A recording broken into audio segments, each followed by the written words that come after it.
অভিবাসন বিরোধী বিক্ষোভে উত্তাল লন্ডন। ডানপন্থী টমি রবিনসনের ডাকে লাখো মানুষের জমায়েত। সরকার পরিবর্তনের ডাক ইলন মাস্কের। প্রথমবারের মতো সৌদি আরবে অনুষ্ঠিত হতে যাচ্ছে মেড ইন বাংলাদেশ এক্সপো। বৃহৎ অর্থনৈতিক সহযোগিতার পথ সুগম হওয়ার আশা। এবং প্রবাসীদের প্রশান্তির জন্য ব্যতিক্রমী উদ্যোগ লেবানন মাইগ্রেশন ওয়ার্কার্স ঐক্য পরিষদের। প্রথম ধাপে সেবা পান শতাধিক প্রবাসী।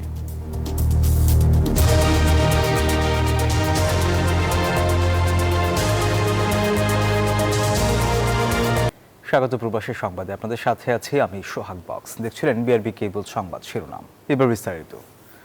অভিবাসন বিরোধী বিক্ষোভে উত্তাল যুক্তরাজ্যের রাজধানী লন্ডন। শনিবার উগ্র ডানপন্থীর রাজনৈতিক কর্মী টমি রবিনসনের ডাকে এই বিক্ষোভে যোগ দেন 1 লাখেরও বেশি মানুষ। এ সময় অভিবাসন সমর্থকরা পাল্টা মিছিল বের করলে সংঘর্ষে বহু মানুষ আহত হন। এই কর্মসূচিকে সমর্থন জানিয়ে যুক্তরাজ্যে সরকার পরিবর্তনের ডাক দিয়েছেন ধনকুবের ইলন মাস্ক। শনিবার লাখো মানুষের জমায়েতে অভিবাসনের বিরুদ্ধে গর্জে ওঠে ব্রিটেনের রাজধানী লন্ডন। তাদের দাবি, যুক্তরাজ্যে অবিলম্বে অবৈধ অভিবাসন বন্ধ করতে হবে। এই সময় আমাদের দেশ আমাদের ফিরিয়ে দাও, এই স্লোগানে প্রকম্পিত হয় সমাবেশস্থল। লন্ডনের এই বিক্ষোভের অন্যতম আহ্বায়ক ছিলেন উগ্র ডানপন্থী নেতা টমি রবিনসন। তার ডাকে অসংখ্য মানুষ রাজপথে নামেন এবং সরকারের অভিবাসন নীতির বিরুদ্ধে ক্ষোভ জানান। এই কর্মসূচির নাম দেয়া হয় ইউনাইটেড দ্য কিংডম। এতদিন আমাদের অবমূল্যায়ন করা হয়েছে। তারা যত আমাদের হারিয়ে দেবে, আমরা তত শক্তিশালী হয়ে ফিরে আসব।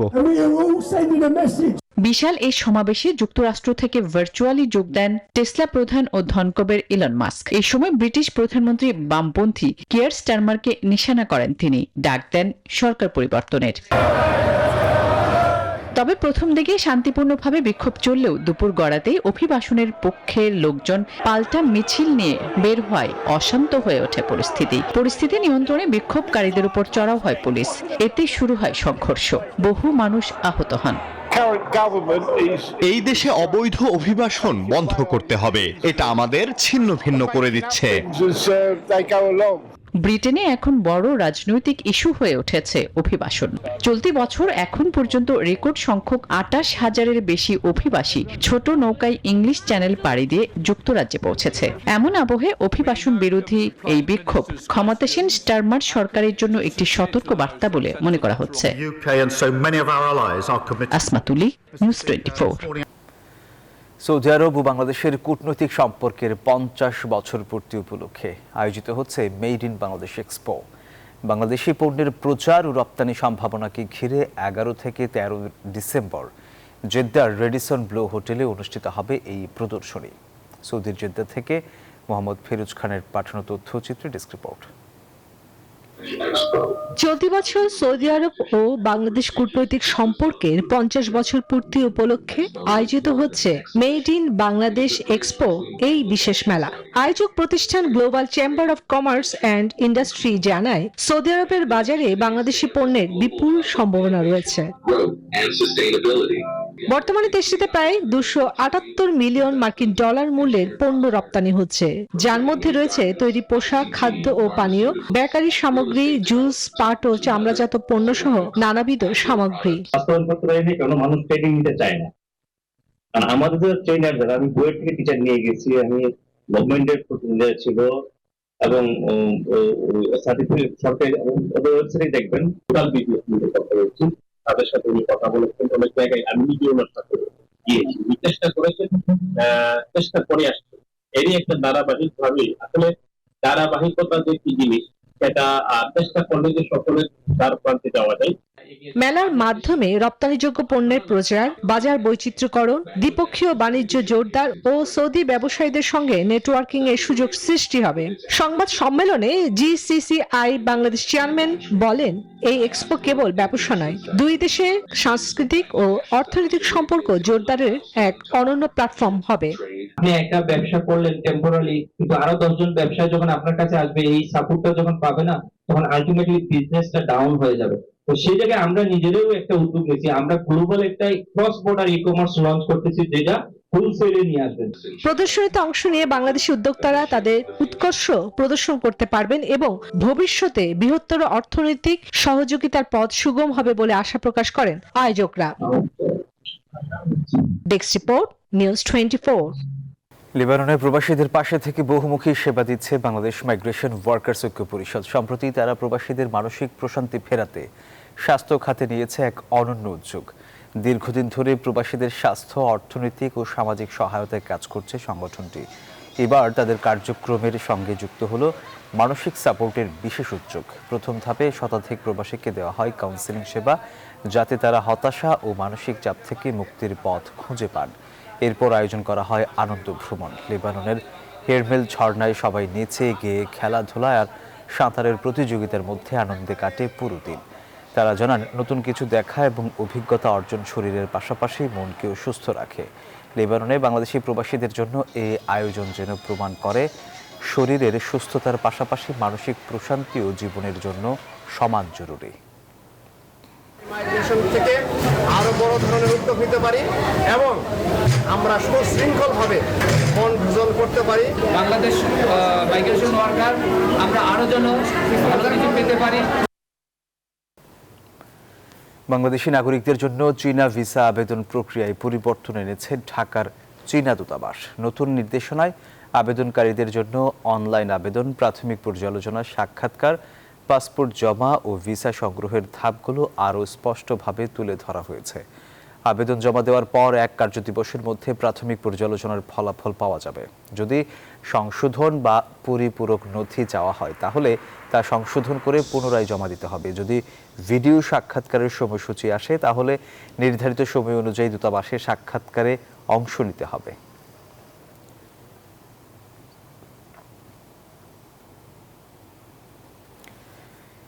চীনের ছেংদু শহরে অনুষ্ঠিত হয়েছে সাউথ এশিয়া ও South East Asia business development cooperation conference.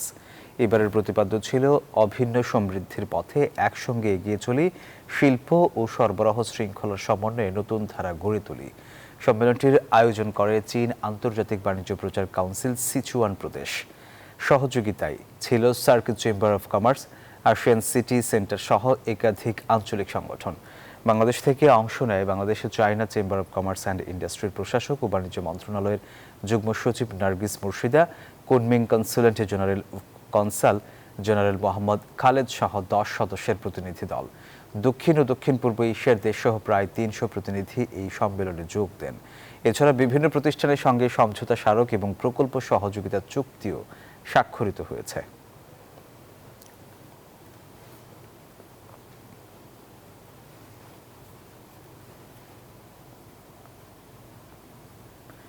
কানাডার টরন্টোর আকিল থমাস গার্ডেনে অনুষ্ঠিত হলো কোমলমতি শিশুদের শুদ্ধ ভাষা চর্চা ও আবৃত্তি কর্মশালা।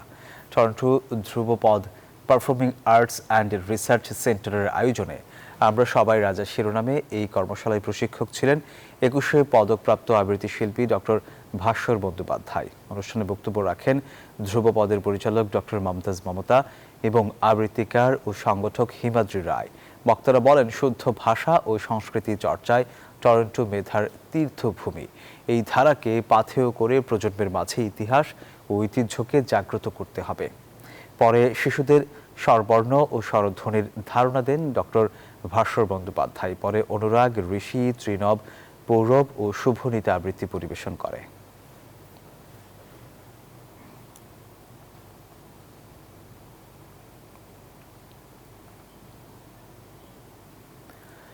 বাহরাইনে প্রবাসী বাংলাদেশিদের প্রিয় সংগঠন বাংলাদেশ ইউথ ক্লাব বাহরাইনের উদ্যোগে সংগঠনের সাবেক সভাপতি ও ব্র্যান্ডিং বাংলাদেশের স্বপ্নদ্রষ্টা আল আমিন মোহাম্মদের রুহের মাগফিরাত কামনায় দোয়া মাহফিল ও স্মৃতিচারণ অনুষ্ঠান অনুষ্ঠিত হয়েছে। অনুষ্ঠানে সভাপতিত্ব করেন মোহাম্মদ ইমন এবং সঞ্চালনা করেন মুস্তাফিজ মাসুম। প্রধান অতিথি হিসেবে উপস্থিত ছিলেন বাহরাইনে বাংলাদেশ দূতাবাসের দূতালয় প্রধান AKM মহিউদ্দিন কায়েস।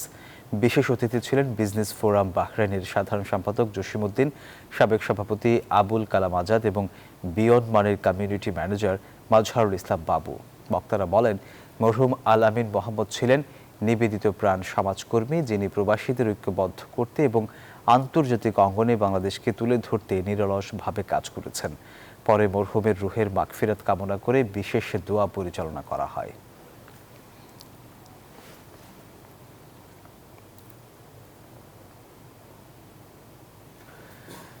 মুক্তিযোদ্ধাদের পর যাদের সম্মান করা হয় তারা হলেন রেমিট্যান্স যোদ্ধা। সংযুক্ত আরব আমিরাতে রাঙ্গুনিয়া প্রবাসীদের সাথে এক মত বিনিময় সভায় এই মন্তব্য করেন বক্তারা। পবিত্র ঈদে মিলাদুন্নবী উপলক্ষে দুবাইয়ের বিশিষ্ট ব্যবসায়ী জালাল উদ্দিনের সভাপতিত্বে ও দক্ষিণ রাঙ্গুনিয়া থানা বিএনপির যুগ্ম আহ্বায়ক ইঞ্জিনিয়ার মাসুদ পারভেজ তারেকের সঞ্চালনায় অনুষ্ঠানের প্রধান অতিথি ছিলেন রাঙ্গুনিয়া উপজেলা বিএনপির সভাপতি অধ্যাপক কুতুবুদ্দিন বাহার। প্রধান বক্তা ছিলেন আবুধাবি বিএনপির সভাপতি ইসমাইল হোসেন তালুকদার।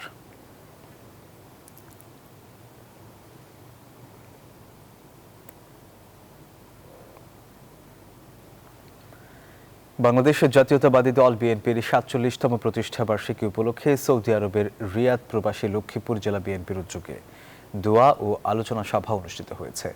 রিয়াদের স্থানীয় একটি হোটেলে আয়োজিত এই সভায় সভাপতিত্ব করেন রিয়াদস্থ লক্ষ্মীপুর জেলা বিএনপির সভাপতি হাবিবুর রহমান হাবিব। অনুষ্ঠান সঞ্চালনা করেন সাধারণ সম্পাদক মোল্লা হাবিবুর রহমান। প্রধান অতিথি ছিলেন সৌদি পূর্বাঞ্চল বিএনপির সাবেক সহসভাপতি মোহাম্মদ আল মামুন। ভিডিও কনফারেন্সের মাধ্যমে বাংলাদেশ থেকে বক্তব্য রাখেন ভিপি হারুনুর রশিদ হারুন, ভিপি রেজাউল করিম লিটন সহ আরও অনেকেই।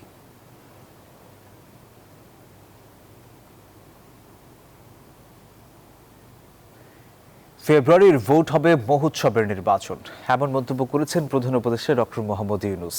রাজনৈতিক দলগুলোর সাথে জাতীয় ঐকমত্য কমিশনের সভায় এসব কথা জানান তিনি। প্রধান উপদেষ্টা আরও বলেন, যেই সমঝোতার রাস্তা শুরু হয়েছে সেখান থেকে বেরিয়ে আসার সুযোগ নেই। জুলাই সনদের আইনি ভিত্তি ও বাস্তবায়ন প্রক্রিয়া নির্ধারণে রবিবার ফরেন সার্ভিস একাডেমিতে রাজনৈতিক দলগুলোর সাথে বৈঠক করে জাতীয় ঐকমত্য কমিশন। সেখানে সভাপতিত্ব করেন প্রধান উপদেষ্টা ডক্টর মোহাম্মদ ইউনূস। অন্তর্বর্তী সরকারের প্রধান জানান, ফেব্রুয়ারিতে সংসদ নির্বাচন হবে একটি মহোৎসবের নির্বাচন। এখান থেকে আমাদেরকে নির্বাচন পর্যন্ত কিভাবে নিয়ে যাবেন যাতে এই উৎসবের মধ্যেই নির্বাচনটা হয়ে যাবে, ভেতরে কোনো রকমের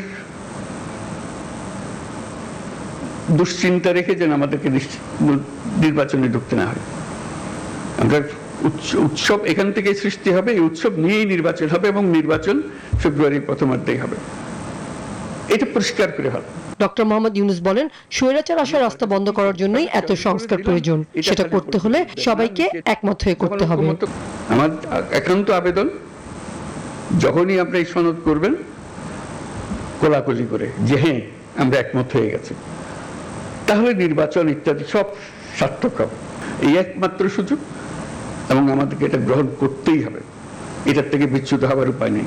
সমঝোতা বলেন, ঐক্য বলেন, যাই বলেন, যখন নির্বাচনে যাব একমত হয়ে সবাই যাব, এর মধ্যে কোনো দ্বিমত আর আমরা রাখবো না। এই একমাত্র আমাদের জীবনের অভিজ্ঞতা, এটাই হবে, একটাই অভিজ্ঞতা পাবো। এই জিনিসটা আমরা করতে পেরেছি, সুন্দরভাবে করতে পেরেছি। সভায় আইন উপদেষ্টা ডক্টর আসিফ নজরুল জানিয়েছেন, ডিসেম্বরের আগে ৭৫% সংস্কার করা সম্ভব। সংবিধানকে টাচ করে এমন কিছু সংস্কার আছে যেগুলোর জন্য বৃহত্তর রাজনৈতিক ঐক্যমত প্রয়োজন। যে কয়টা দিন বাকি আছে নির্বাচন পর্যন্ত। সঞ্জিদা সুমি, নিউজ 24, ঢাকা। ফেব্রুয়ারিতে নির্বাচন না হলে তা আঞ্চলিক নিরাপত্তার জন্য হুমকি হতে পারে বলে মন্তব্য করেছেন বিএনপির স্থায়ী কমিটির সদস্য সালাউদ্দিন আহমেদ। অন্যদিকে জুলাই সনদের আইনি ভিত্তির কোনো বিকল্প দেখছে না এনসিপি জামাত। তবে জাতীয় স্বার্থে ঐকমত্যে পৌঁছাতে দলীয় স্বার্থের ঊর্ধ্বে উঠতে আহ্বান জানান অন্য রাজনৈতিক দলের নেতারা। রবিবার প্রধান উপদেষ্টার সঙ্গে বৈঠক শেষে সংবাদ সম্মেলনে এসব মতামত তুলে ধরেন তারা। রাজধানীর ফরেন সার্ভিস একাডেমির দোয়েল হলে বিভিন্ন রাজনৈতিক দলের সাথে বৈঠক করেন প্রধান উপদেষ্টা। প্রায় 1 ঘণ্টাব্যাপী চলা বৈঠকে জুলাই সনদ বাস্তবায়নের বিষয়ে দলগুলোর সঙ্গে আলোচনা করেন তিনি। উৎসব নিয়েই নির্বাচন হবে এবং নির্বাচন ফেব্রুয়ারির প্রথমার্ধেই হবে। আলোচনা শেষে বিএনপির স্থায়ী কমিটির সদস্য সালাউদ্দিন আহমেদ বলেন, জুলাই সনদে স্বাক্ষর করতে প্রস্তুত বিএনপি, তবে জাতীয় নির্বাচন যদি সঠিক সময় না হয় তবে হুমকিতে পড়বে দেশ। নির্বাচন অনুষ্ঠানে কোনো অনিশ্চয়তা দেখা দেয় কোনো না কোনো ভাবে, তাহলে করে সেটা আমাদের জাতীয় নিরাপত্তার জন্য হুমকি হবে, এমনকি সেটা আঞ্চলিক নিরাপত্তার বিষয় হয়ে দাঁড়াবে। অন্যদিকে ভবিষ্যতে বাংলাদেশে ফ্যাসিবাদ রুখতে জুলাই সনদ টেকসইভাবে বাস্তবায়নের উপর জোর দেন এনসিপির সদস্য সচিব আক্তার হোসেন। সেক্ষেত্রে জুলাই সনদকে আইনি ভিত্তি দেওয়ার দাবি জানায় জামায়াত। ফ্যাসিবাদী দল এবং ফেসিবাদী কাঠামো কোনো কিছুই যাতে বাংলাদেশে আর না থাকে, আমরা যাতে একটি ফেসিবাদ মুক্ত গণতান্ত্রিক বাংলাদেশ গঠন করতে পারি, সে কারণেই সংবিধানের সাথে সম্পর্কিত বিষয়গুলোকে টেকসইভাবে বাস্তবায়ন আমাদের জন্য জরুরি বিষয়। এটা হতে হবে একটা শক্তিশালী আইনি ভিত্তি, যাতে পরবর্তীতে চ্যালেঞ্জের মুখে না পড়ে, চ্যালেঞ্জ করে এটাকে আবার রহিত করার সুযোগ না পায়। তবে নির্বাচন উৎসবমুখর করতে প্রয়োজনীয় সংস্কার বাস্তবায়নের উপর জোর দেন ইসলামী আন্দোলন। সংস্কারের কাজটা যদি সুসম্পন্ন করা যায়, কমপ্লিট করা যায়, আর সংস্কারের ভিত্তিতে যদি নির্বাচন করা যায়, তাহলেই আমরা মনে করি ফেব্রুয়ারির নির্বাচনটা উৎসবমুখর হবে। সোমবার শেষ হচ্ছে ঐক্যমত্য কমিশনের মেয়াদ, তাই কমিশনের মেয়াদ বাড়াতে প্রধান উপদেষ্টাকে অনুরোধ করেছে রাজনৈতিক দলগুলো। কমিশনকে ধন্যবাদ। আবির হোসেন, নিউজ 24, ঢাকা। খুব শিগগিরই লন্ডন থেকে দেশে ফিরছেন বিএনপির ভারপ্রাপ্ত চেয়ারম্যান তারেক রহমান। স্বরাষ্ট্র উপদেষ্টার সাথে সচিবালয়ে সৌজন্য সাক্ষাৎ শেষে এক প্রশ্নের জবাবে এই কথা জানান বিএনপি নেতা লুৎফুজ্জামান বাবর। দীর্ঘ প্রায় 18 বছর পর স্বরাষ্ট্র মন্ত্রণালয়ে যান সাবেক স্বরাষ্ট্র প্রতিমন্ত্রী। অভিযোগ করেন, ভারতের দিল্লিতে বসে একটি শিল্প গ্রুপের সাথে দেশ বিরোধী ষড়যন্ত্রে লিপ্ত রয়েছে পতিত ফ্যাসিস্ট। নির্বাচন ভণ্ডুলেরও ষড়যন্ত্র করছে তারা। দীর্ঘ প্রায় 18 বছর পর স্বরাষ্ট্র মন্ত্রণালয়ে গেলেন সাবেক স্বরাষ্ট্র প্রতিমন্ত্রী লুৎফুজ্জামান বাবর। সচিবালয়ে স্বরাষ্ট্র উপদেষ্টা জাহাঙ্গীর আলম চৌধুরীর সঙ্গে বৈঠক করেন প্রায় 1 ঘণ্টা। পরে সাংবাদিকদের সঙ্গে আলাপকালে তিনি জানান, বিএনপির ভারপ্রাপ্ত চেয়ারম্যান তারেক রহমানের ফেরার বিষয়ে স্বরাষ্ট্র উপদেষ্টার সঙ্গে আলোচনা হয়েছে।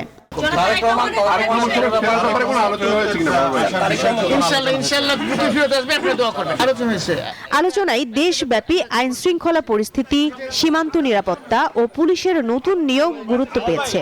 বৈঠকটি সম্পূর্ণ সৌজন্যমূলক হলেও কিছু রাজনৈতিক বিষয়ে আলোচনা হয়েছে বলেও জানান বাবর। আমাদের পার্শ্ববর্তী দেশে পতিত সরকার যে শেখ হাসিনা, ওনার সাথে একটা বিশেষ শিল্প গোষ্ঠী, পত্রিকায় দেখেছেন আপনারা, এসএলএম গ্রুপ, তারা সেখানে একটা মিটিং করছে, সমস্ত পত্রিকা আসছে। সেটা মিটিংয়ের উদ্দেশ্য ছিল বাংলাদেশের নির্বাচন বানচাল করা, নির্বাচনের বিভিন্ন সহিংস ঘটনা। এটা তো একটা উদ্বিগ্নের জায়গা। আজকে একটা সৌজন্য সাক্ষাৎকার ছিল। আমরা এই সৌজন্য সাক্ষাৎকারে বিভিন্ন ধরনের কথাবার্তা, আমাকে পারিবারিক লেভেল, অন্যান্য লেভেল, এগুলি আমরা আলোচনা করছি। রাষ্ট্রীয় কোনো ব্যাপারে কথা হয়েছে? রাষ্ট্রীয় লেভেলে, রাষ্ট্রীয় আলোচনার মাধ্যমে হয়তো 2-1টা রাষ্ট্রীয় লেভেলে চলে আসছে, বাট ওইটা খুব একটা বড় আলোচনা। এখনো উদ্ধার না হওয়া অবৈধ অস্ত্র নিয়ে উদ্বেগ প্রকাশ করেন সাবেক এই স্বরাষ্ট্র প্রতিমন্ত্রী।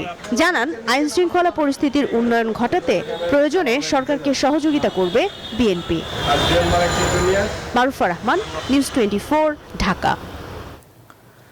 6 বছর পর সিনেট ভবনে হলো ডাকসুর প্রথম কার্যনির্বাহী সভা। সভায় সিনেটে ডাকসুর 5 জন ছাত্র প্রতিনিধি ঠিক করা হয়েছে। নির্বাচিত সিনেট প্রতিনিধিরা হলেন সাদিক কায়েম, এএসএম ফরহাদ, মহিউদ্দিন খান, সাবিকুন নাহার তাবান্না ও আসিফ আব্দুল্লাহ। পরে ভিপি সাদিক কায়েম জানান, নেতা নয়, শিক্ষার্থীদের প্রতিনিধি হিসেবে কাজ করবেন তারা। গেল 11 সেপ্টেম্বর ছাত্র সংসদ নির্বাচনের মধ্য দিয়ে প্রাচ্যের অক্সফোর্ড খ্যাত ঢাকা বিশ্ববিদ্যালয়ের শিক্ষার্থীদের 6 বছরের অপেক্ষার অবসান ঘটে। তাদের ভোটে নির্বাচিত হয় ডাকসুর নতুন নেতৃত্ব। নির্বাচনের 4 দিন পর নবনির্বাচিত ভিপি, জিএস সহ অন্যান্য সদস্যদের নিয়ে প্রথম বৈঠক করেন ডাকসুর সভাপতি উপাচার্য ডক্টর নিয়াজ আহমেদ খান। রোববার সকাল 9টায় উপাচার্য অফিসের হলরুমে 1 ঘণ্টাব্যাপী বৈঠকে উপস্থিত ছিলেন ডাকসুর নতুন নেতারা। বৈঠক শেষে ডাকসুর জিএস এসএম ফরহাদ বলেন, ডাকসুর নবনির্বাচিত সদস্যদের মধ্য থেকে 5 জনকে সিনেট মেম্বার করা হয়েছে। যে দলের যে মতের যে চিন্তার পার্সোনাল যা থাকুক না কেন, আমরা সবকিছু পেছনে রেখে শিক্ষার্থীদের প্রতিনিধিত্ব করে শিক্ষার্থীদের ভয়েসগুলো রেজ করতে চাই, শিক্ষার্থীদের জন্য কাজ করতে চাই, সবার প্রতিনিধি হয়ে সবাইকে ধারণ করে। সভা শেষে ডাকসুর বিপি সাদিক কায়েম বলেন, ডাকসু নির্বাচনের জয় পরাজয় নেই, এখানে জয় হয়েছে শিক্ষার্থীদের। আমরা এখানে যারা আছি, আমরা কমিটমেন্ট দিচ্ছি ঢাকা বিশ্ববিদ্যালয়ে 40,000 শিক্ষার্থী, তাদের ব্যক্তিগত সমস্যা, পারিবারিক সমস্যা, তাদের একাডেমিক সমস্যা, ক্যাম্পাসের বাইরে যে কোনো সমস্যা, ক্যাম্পাসে তার একজন আপন বড় ভাই থাকলে অথবা তার ছোট ভাই থাকলে, বোন থাকলে, যেভাবে সে শেয়ার করে তারা যেন আমাদের সাথে শেয়ার করে এবং আমরা প্রত্যেকটা প্রবলেম আমরা ফেস করতে চাই। স্বপ্নের ক্যাম্পাস প্রতিষ্ঠায় যে কোনো ধরনের ত্যাগ স্বীকারে প্রস্তুত বলেও জানান ডাকসুর নতুন ভিপি। আমরা সবাই জিতে গেছি, ডাকসু নির্বাচনের মাধ্যমে জুলাই প্রজন্ম বিজয়ী হয়েছে। মাজহারুল ইসলাম, নিউজ 24, ঢাকা। দর্শক, এই ছিল প্রবাসী সংবাদে। ধন্যবাদ সবাইকে।